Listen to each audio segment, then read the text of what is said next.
पश्चिम बंगाल में सत्ता परिवर्तन के बाद हुए हिंसा के बाद प्रदेश की पूर्व मुख्यमंत्री और टीएमसी की प्रमुख ममता बनर्जी वकील के अवतार में हाई कोर्ट पहुंची।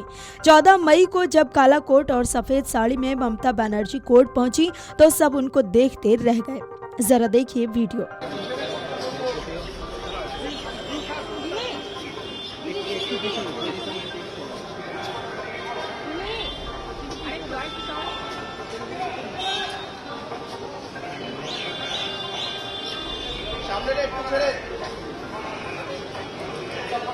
সামনে ছাড়ুন এই ক্যামেরা ঢোকাচ্ছি তুমি। बताया जा रहा है कि वो हाई कोर्ट में चुनाव के बाद हुई हिंसा से जुड़ी पीआईएल मामले में चीफ जस्टिस सुजय पॉल के सामने दलील रखेंगी।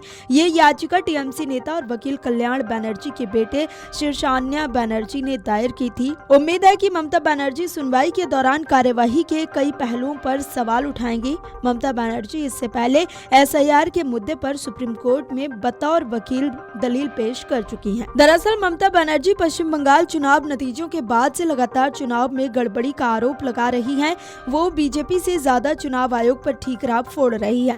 टीएमसी का कहना है कि एसआईआर के जरिए चुनाव आयोग ने लोगों को वोटों से वंचित किया है, साथ ही वो वोटों की गिनती में भी गड़बड़ी का आरोप लगा रही है। पश्चिम बंगाल विधानसभा चुनाव के नतीजे 4 मई को आए थे। 4 मई को नतीजे के बाद कई जगहों से हिंसा की खबरें आई थी। सोशल मीडिया पर टीएमसी के दफ्तर पर हमला के वीडियोस भी सामने आए थे। इसे लेकर टीएमसी ने आरोप लगाया था कि पश्चिम बंगाल में अराजकता की स्थिति उत्पन्न हो गई है, हमारे कार्यकर्ताओं पर हमले हो रहे हैं। इसी मामले में टीएमसी नेताओं ने पश्चिम बंगाल हाईकोर्ट में याचिका लगाई थी। गौरतलब है कि पश्चिम बंगाल विधानसभा चुनाव में टीएमसी की करारी हार हुई है। इस चुनाव में बीजेपी को 207 सीटें मिली हैं, वहीं टीएमसी को 80 सीटें मिली हैं। पूर्व सीएम ममता बनर्जी का कहना है कि बीजेपी ने 100 सीटें लूट ली हैं।